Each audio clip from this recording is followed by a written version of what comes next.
Then I'm going to hit my little song button. Oh no, I hit the X. I lost my jingle. Oh no, I'm going to have to. I've ruined the podcast and I've just reorganized all my folders. This is a No. disaster. I will do the music myself.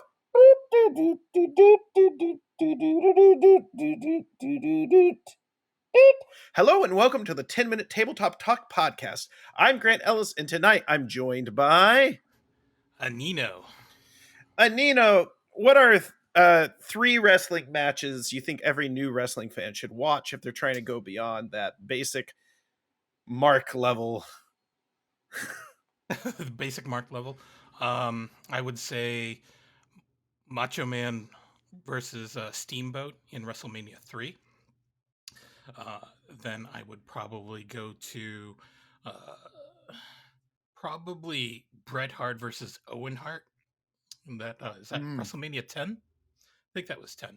And then I would probably say you would have to watch Daniel Bryan's two matches at WrestleMania when he faced off against Triple H, and then at the end of the show wrestled both Batista and Randy Orton. Because I think that was just the greatest story you could ever I tell think in wrestling. I think that year, like that's the year they went live with the network, right? Yeah, I think it's I like a want to say, year after yeah.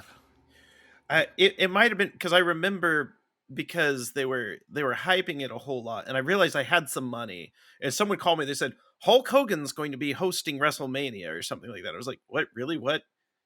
They're letting him back, and then they were like, yeah, and I was like, maybe I get the pay per view. They're like, no, but they're coming out with this network, and you can just pay $9.99. And I was like, yeah. But I remember that was kind of the year I started to get back into watching. You're on a tugboat. How's life on a ship? No, I hear the noise in the background. Yeah, no, I'm sorry. We get a lot of traffic on my street, so It's perfectly that's okay. why. You're wearing an Aladdin shirt. What's your Um, favorite song from the movie? oh, Oh, so something so else. Oh it, it, gosh, you look it is in a back. completely different direction here. It's, Explain to the audience. so we got Aladdin and Jasmine riding not on a magic carpet but a magic carp. And On a so magic cart. So this is the second podcast that features Pokemon. What's your favorite Pokemon? I'm gonna go with Infernape. It's not a very popular fire Pokemon, but the fact that you have a fire monkey named and modeled after Sun Wukong, aka the Monkey King, and Mhm. probably the greatest firefighting Pokemon that you can get in the games. That's on me. All right. So this is the Tabletop Talk podcast, and we started with some wrestling. What are some parallels between you think working a pro wrestling match and playing in an actual play or a live stream as a performer? Um, so I think the biggest thing that I like to do is I like to do things that will set up opportunities for other players to shine. So it's sort of like putting. And we had this discussion before, but you want to put your co-players over. You want to give them moments to chime in and then just add a completely new element. I think it's also great when you set it up and you don't know what they're going to come up with, but you know it's going to be great when you do that setup. What's your favorite setup or one of your memorable setups from a game that you played in online? Oh gosh,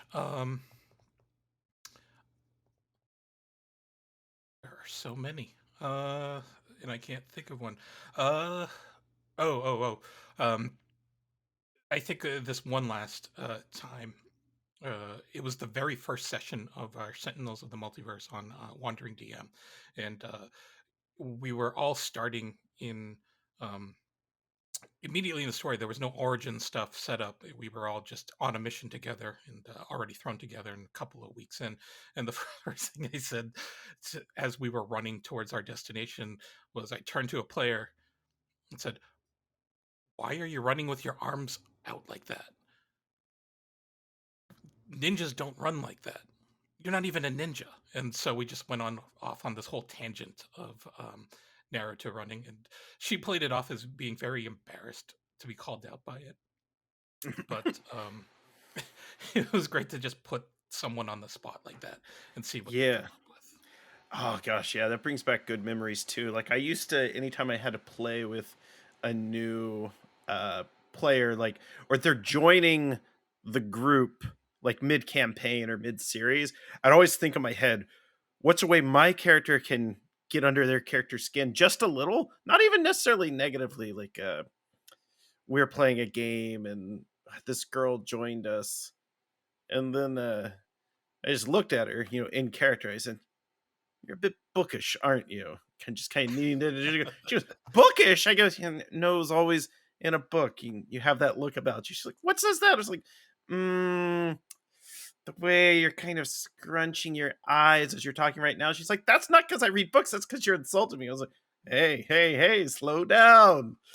Just give it. Yeah, games are fun, particularly when we bring in this sort of feeding energy that you also find in a wrestling match. Now, what would you say, and without going down the obvious or naming any names or specific incidents, what would be a hypothetical botched spot in a actual play without naming actual things that people have done? Um, I think the worst botch I've ever seen in a game was in a Dungeons and Dragons game where someone rolled a critical failure when they cast their fireball spell and hit another player in the back of the head with it. Instant Woo! damage, and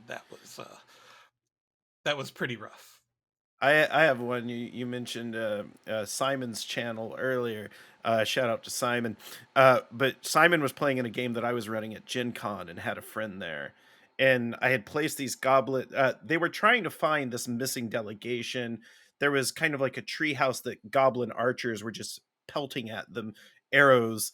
And everyone has their spells. And, his friend was the wizard. He goes, "I'll just fireball the treehouse," not realizing that's where the hostages were being held. And so Oh they god. all died, the goblins died, and just the look on his face. And he was just, and I let him know, I said, fair sport, like, five other people had done that during this convention. Just you give them the fireball, and they were just like, "You know what? I can take care of that, Archer."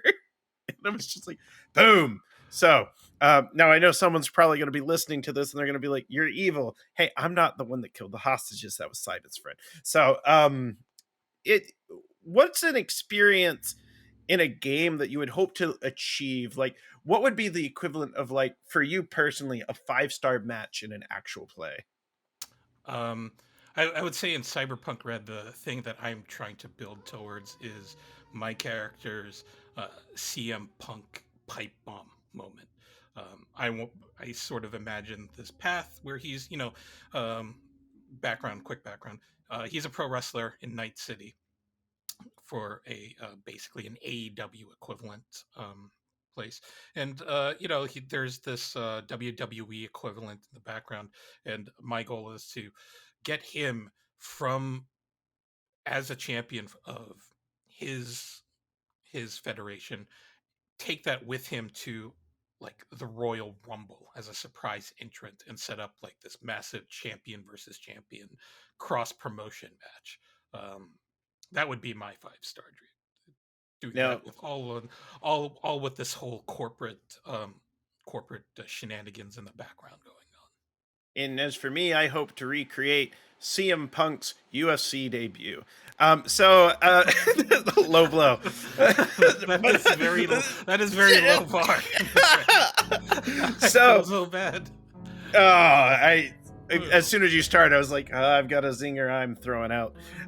So Anino, where can we find you online and on the internets?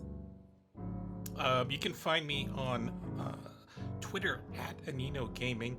Um, in fact, speaking of Simon, he's the DM for all three of the TTRPG streams that I'm on. So you'll find me over on the Wandering DM channel on Twitch 3 days a week. You can find the schedules on my Twitter. So, wow, 10-minute podcast. This is the very first podcast that I've ever done. So this is cool. Like it. Wow, and I look forward to us returning as rivals in the ring of RPGs one day. My name is Grant Ellis. This has been the 10-minute Tabletop Talk Podcast. Bye.